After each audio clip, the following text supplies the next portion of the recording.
불안은 정상적인 반응이지만 문제는 실제로 위험한 상황이 전혀 아닌 경우에도 막 불안이나 공포감을 느끼게 되거나 또는 그 정도가 지나치게 과도하게 나타날 경우입니다.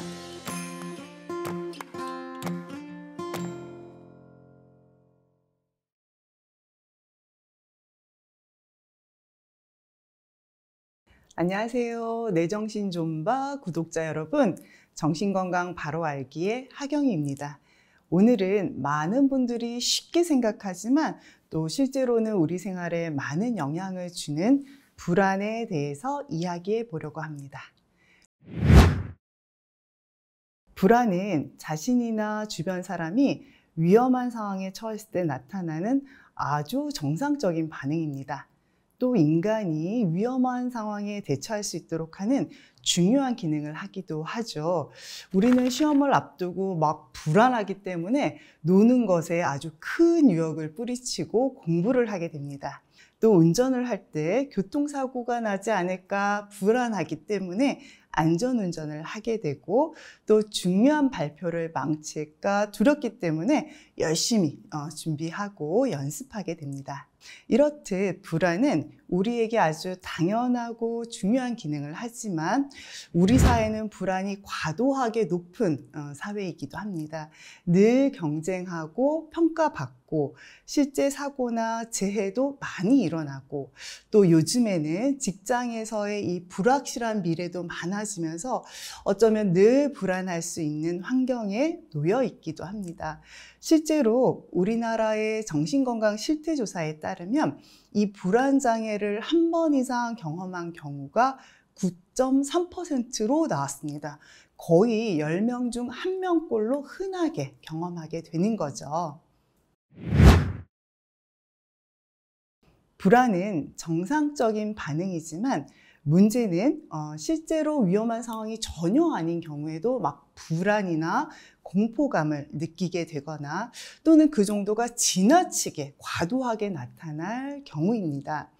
과도하게 불안하면 내가 상황에 잘 대처하기 어렵고 또 그래서 더 불안하게 됩니다. 예를 들면 발표 전에 너무 불안해서 심장이 막 두근거리고 호흡이 곤란한 상태가 되면 내가 열심히 준비한 만큼 발표를 잘하지 못하게 되고, 또 호흡이 막 가빠지니까 불안이 더 심해지는 이런 악순환에 빠지게 됩니다. 이와 같이 과도한 불안과 공포로 내가 일상생활에 어려움이 생긴다면 불안장애가 아닐까 살펴볼 필요가 있습니다. 불안장애는 정신과적으로는 아주 큰 범주입니다. 그 안에는 여러 가지 세부적인 증상들을 포함하고 있는데요. 대표적으로는 공황장애, 공포증, 범불안장애, 사회불안장애 등이 해당됩니다. 공황장애는 아마 요즘 많은 연예인들이 방송에서 내가 겪고 있다는 이야기들을 하면서 여러분들도 잘 알고 있을 것 같습니다. 공황장애는 이유 없이 갑작스럽게 호흡이 곤란하고 심장이 막 두근거리고 땀이 나면서 극심한 불안, 내가 막 죽을 것 같은 두려움을 경험하게 되는 것입니다. 공황장애에 대한 자세한 설명은 이전 영상을 참고해 주세요. 그 다음은 공포증입니다. 우리가 일상생활에서 불안하다, 공포스럽다 이거를 좀 혼동돼서 쓰이고 있지만 조금 다릅니다. 공포는 외부의 뭔가 구체적인 상황이나 대상에 대한 것이라면, 불안은 이 공포보다 굉장히 모호해서 대상이 확실하지 않음에도 나타나는 반응입니다. 공포증은 곤충이나 바늘, 엘리베이터 이런 특정 대상에 대해서, 혹은 우리가 대중교통을 이용하거나 공원과 같은 막 열린 공간에 가거나 아니면 반대로 영화관 같은 밀폐된 장소, 사람이 많은 군중 속에 있을 때 같은 이런 특정한 상황에 대해서 극심한 공포나 불안을 경험하는 것입니다. 불안과 관련해서는 범불안장애와 사회불안장애가 대표적입니다. 먼저 범불안장애는 일상적인 상황이나 활동에 대해서 과도하고 지속적인 불안과 걱정을 하는 것입니다. 우리가 흔히 이제 매사에 걱정인 거예요. 예를 들면 사고가 나지 않을까? 우리 집에 불이 나면 어떡하나?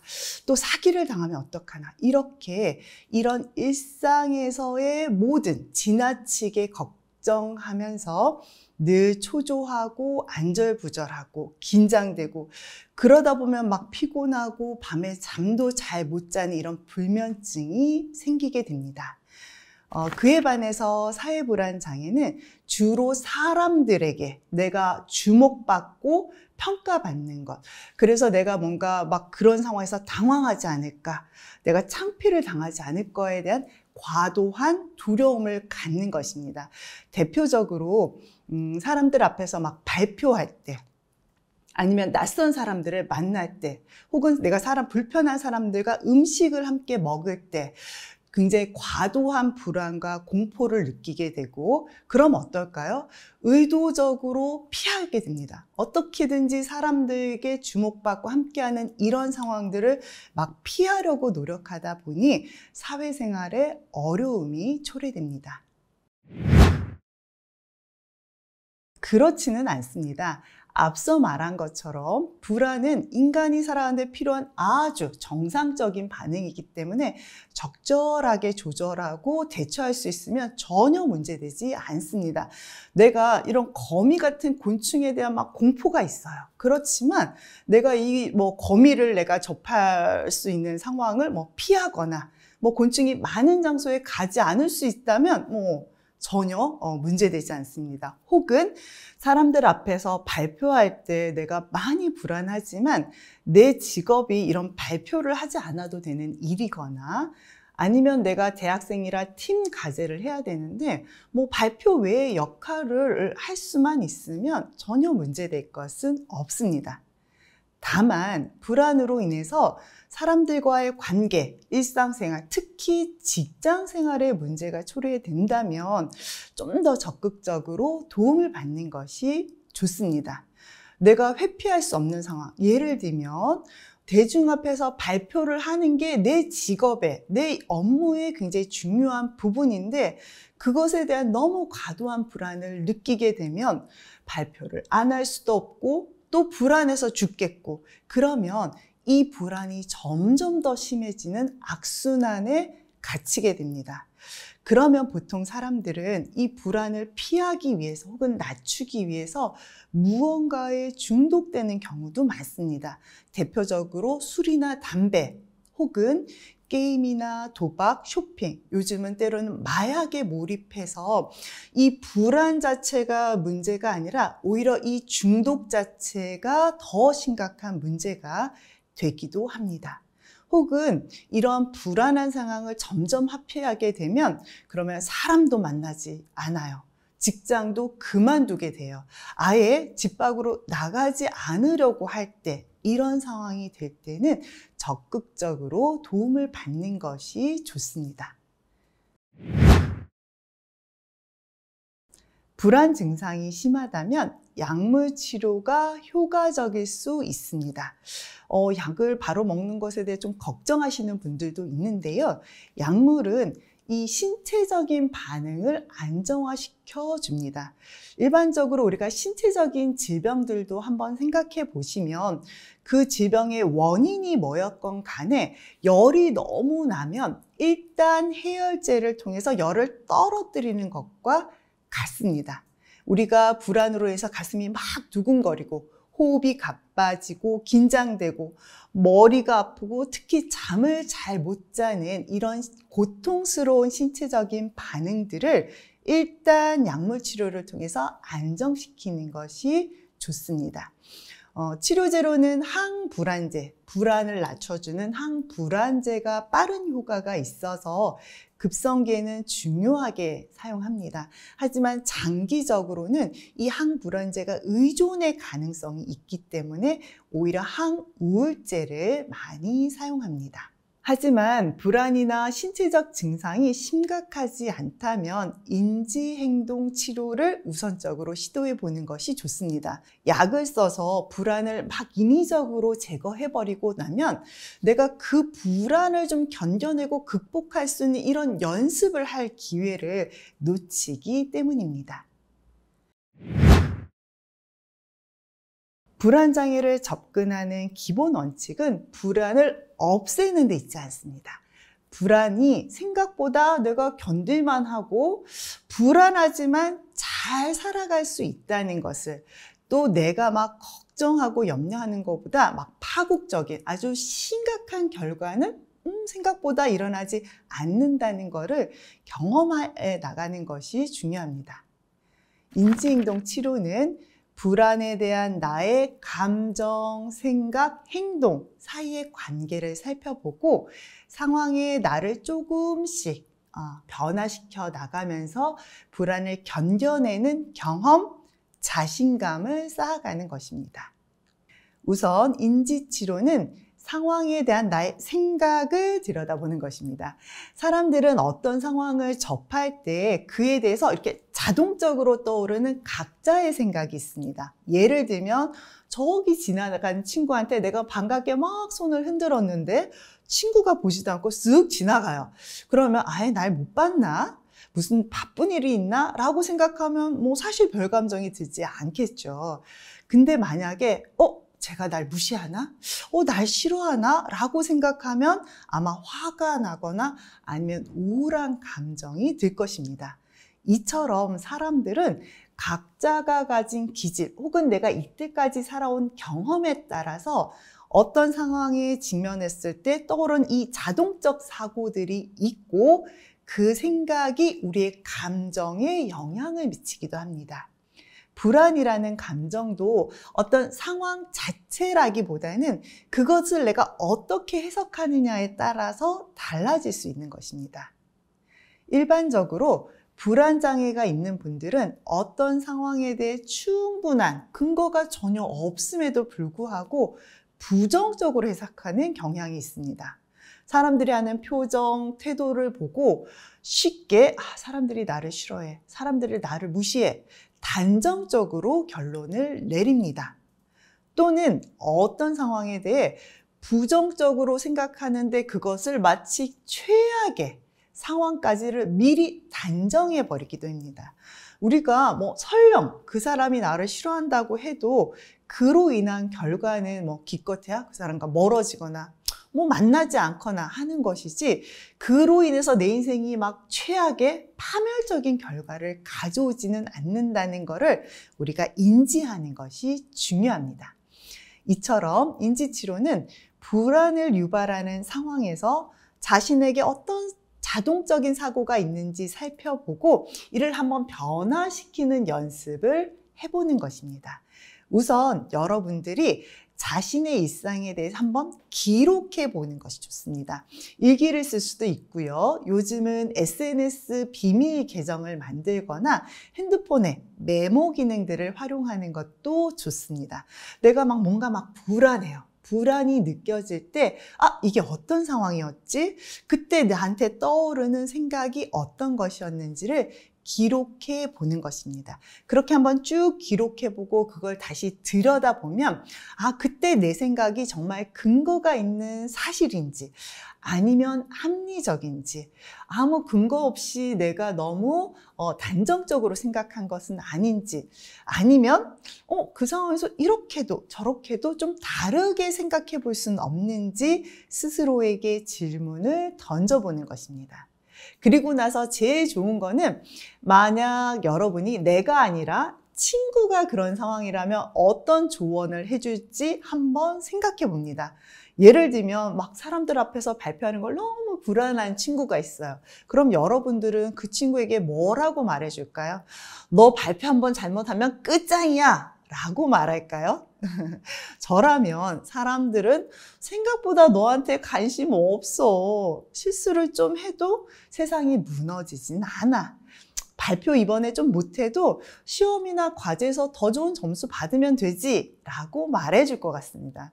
이처럼 우리가 다른 사람들에게는 잘하는 그런 관대한 조언을 나 자신한테도 따뜻하게 해보는 것이 좋습니다. 혼자 있을 때 자신의 어깨를 툭툭, 가슴을 토닥토닥 하면서 소리내서, 마음속으로 하지 마시고요. 소리내서 이런 긍정적인 생각들을 말해준다면 내가 불안을 조금 더 유연하게 받아들일 수 있을 겁니다. 행동치료는 불안으로 내가 막 회피했던 상황에 점차적으로 노출해 보는 것입니다. 우선 내가 막 불안해하는 이 정도에 따라서 상황들을 나열해 봅니다. 예를 들면 집 밖에 나가는 것 정도 있겠고, 그 다음에 공원에 가는 거, 아니면 사람들이 있는 커피숍에 가는 거, 아니면은 막 사람들이 모여서 모임을 하는 것, 이렇게 그 정도에 따라서 상황을 한번 나열해 보고, 그 중에서 내가 요 정도는 할 수 있을 것 같아, 내가 감당할 수 있는 것부터 한번 시도해 보는 것입니다. 중요한 거는 연습 상황을 만들어 해보는 것입니다. 실제 그런 상황에서 내가 막 시도해 보는 것이 아니라 실제 약속은 없지만 연습을 위한 모의 상황을 만드는 것입니다. 약속이 없지만 목적 없이 지하철을 한번 타보고, 일단은 사람이 그렇게 많지 않은 한적한 역에 내렸다가 돌아오는 이런 시도들을 해보는 것입니다. 이때 여러분들이 꼭 기억해야 될 중요한 것은 오늘은 절대 불안하지 않을 거야 하는 것 자체를 목표로 세우지 않아야 합니다. 사실 우리가 불안하다는 감정은 내가 어떻게 할 수 없는, 사실 통제할 수 없는 것입니다.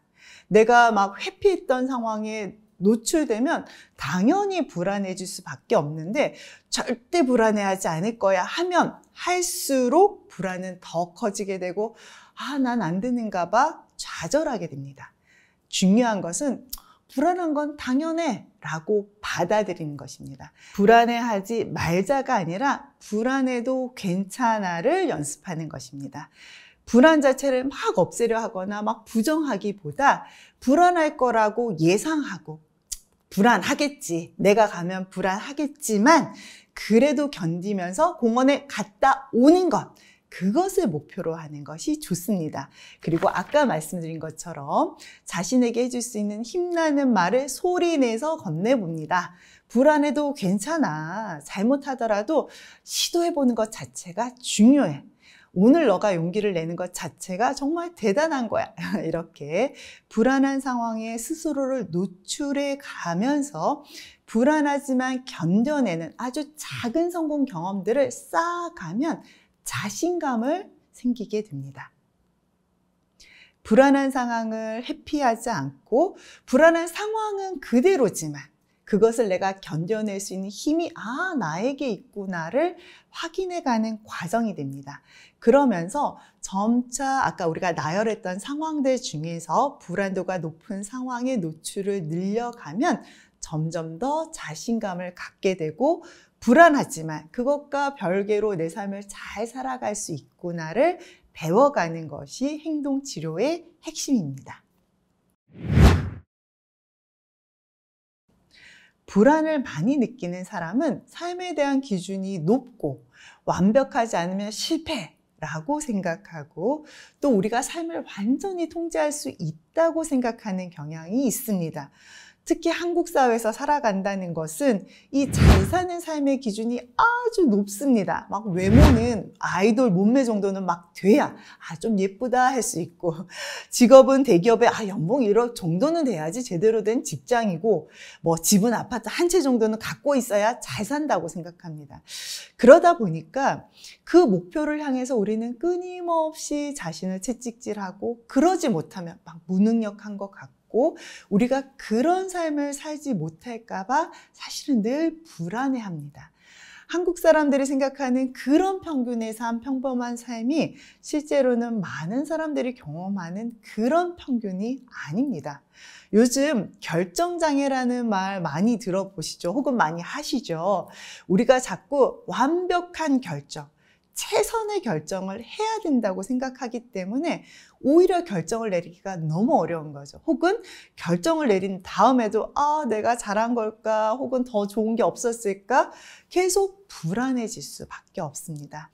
여러분들이 불안해서 힘들다, 살아가는 게 너무 힘들다 생각되신다면 자신의 이 삶의 자세에 대해서도 한번 생각해 볼 필요가 있습니다. 완벽하지 않아도, 최선이 아니어도, 혹은 우리가 삶을 완전하게 통제할 수 없어도 괜찮은 인생, 좋은 삶을 살 수 있다는 것을 우리가 받아들이는 것이 중요합니다. 불안은 다시 한번 말씀드리지만 인간이 위험에 대처하는 아주 정상적인 반응입니다.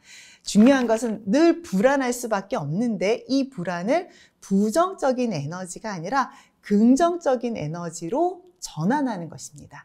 그러기 위해서는 내가 할 수 있는 것 그리고 할 수 없는 것을 구분하는 연습을 해보는 것이 좋습니다. 우리가 불안하다는 건 대부분 이 미래, 아직 일어나지 않은 미래에 대한 걱정으로 생깁니다. 우리가 인생을 살아가면서 내 의지로 알 수 없는 이 미래를 다 통제할 수는 없습니다. 내가 불안할 건지 안 할 건지 이 감정조차도 통제할 수 없을 때가 많습니다. 내가 어쩔 수 없는 미래를 놓고 걱정한다고 해결되지도 않습니다. 오히려 그 자체가 불안을 높일 뿐입니다. 지금 내가 할 수 있는 것, 현재 또 작지만 구체적인 행동을 하는 것에 집중하는 것이 좋습니다. 내가 사람들 앞에서 발표를 잘할지, 못할지, 내일 성공할지 어쩔지는 알 수 없습니다. 하지만 지금 내가 할 수 있는 노력, 행동, 예를 들면 발표 원고를 한 번 더 읽어보는 것, 그날 입을 옷을 준비하는 것, 아니면 전혀 상관없더라도 당장 책상 정리를 하는 것 등 지금 바로 행동할 수 있는 것을 하는 것입니다. 그래도 걱정이 끊이지 않는다면 저는 이 기술을 많이 쓰는데요. 스탑 기술을 써보시기를 권합니다. 보통 불안을 많이 느끼는 사람은 과도한 걱정, 근심을 하는 경우가 많고 이런 걱정이 꼬리에 꼬리를 물고 길어지면 절대로 긍정적인 결론으로 나지 않습니다. 보통은 부정적인 생각, 비관적인 생각으로 이어질 때가 많습니다. 이럴 때는 스스로에게 스탑을 외치고 생각을 인위적으로 멈추는 것이 좋습니다. 생각을 좀 내가 그만할 수 있는 방법, 예를 들면 음악을 듣거나 유튜브를 보거나 운동을 하거나 청소를 하는 것처럼 이 관심을 내 안의 생각이 아니라 이런 활동이나 행동으로 돌리는 것이 도움이 됩니다. 그리고 피곤하고 지치면 우리는 더 부정적인 판단, 결정을 하게 됩니다. 내가 막 힘든 상황에서 뭔가를 생각하면 긍정적인 결론에 도달하기 어렵거든요. 그래서 여러분들이 만약에 그럼에도 불구하고 내가 좀 걱정을 해야 된다거나 뭔가 반성을 해야 된다면 가능하면 늦은 밤 아니면 막 피곤할 때 날씨가 우중충 날 하지 마세요. 절대로 좋은 결론에 이르지 않아요. 여러분들이 늦은 밤 뭔가 생각하고 결심하고 했던 행동들이 그 다음날 후회하신 적 굉장히 많으실 거예요. 오히려 이렇게 내가 뭔가 걱정하고 반성해야 된다면 조금 더 에너지가 있을 때 아니면 밝은 날씨 좋은 그런 대낮에 하는 것이 좋습니다. 마지막으로 나에게 휴식이 될 수 있는 시간, 릴렉스 할 수 있는 시간을 의도적으로 갖는 것입니다. 근데 우리가 자꾸 착각하는 것 중에 하나가 휴식이라는 건 해야 할 일을 하는 것이 아니라 하고 싶은 일을 하는 것이 진정한 휴식입니다. 그런데 우리는 여전히 휴식을 하면서도 해야 할 일을 자꾸 하려고 합니다. 예를 들면 운동해야 해, 다이어트 해야 해, 책을 읽어야 해 라고 생각한다면 우리는 여전히 휴식을 하면서도 해야 할 일을 하느라 진정한 휴식의 시간을 갖지 못합니다. 내 마음이 편안해지고 하고 싶고 좋아하는 활동을 하는 것이 휴식입니다. 저는 그런 게 없어요 하시는 분들, 그러면 무언가를 안 하는 것, 아무것도 안 하는 것, 우리가 인생에서 뭔가를 막 하려고 하기보다는 오히려 뭔가를 좀 덜어내고 멈추는 것, 그것이 휴식을 위해서 더 필요할 수도 있습니다. 불안은 인생을 살아가면서 더불어 살아가야 하는 존재입니다. 불안한 마음을 막 없애려 하기보다는 잘 달래가면서 우리가 긍정적인 에너지로 바꾸는 연습을 해보시기 바랍니다. 네, 이번 시간에는 불안이란 무엇인지 또 불안을 이겨낼 수 있는 방법에 대해 알아보았습니다. 여러분들은 어떤 상황에 불안감을 느끼시나요? 또 나만의 이 불안을 이기는 팁이 있으시다면 댓글로 함께 공유해 주셔도 좋겠습니다. 이번 영상이 도움이 되셨다면 구독과 좋아요 부탁드립니다. 그럼 다음 시간에 또 뵙겠습니다. 감사합니다.